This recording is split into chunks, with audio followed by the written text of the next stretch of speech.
Tahun ni tahun melawat Malaysia. Kalau travelers merentasi sempadan negara kita dengan cantik, licin, lancar, seamless, maka yang itu adalah ukuran kecemerlangan di sistem penyampaian kita.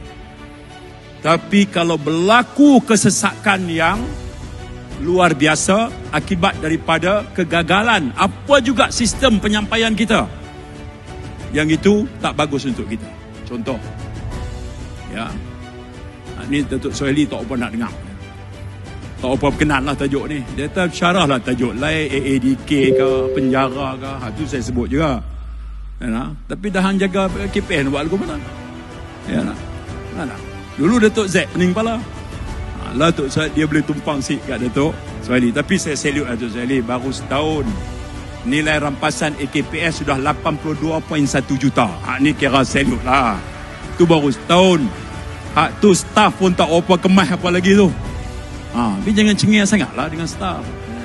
Alah, tu pun saya tengok KSU kata hari ni luahkanlah, nak marah-marah, ada seni dia lah Datuk Sohaili. Ada abak lagi tu je dia.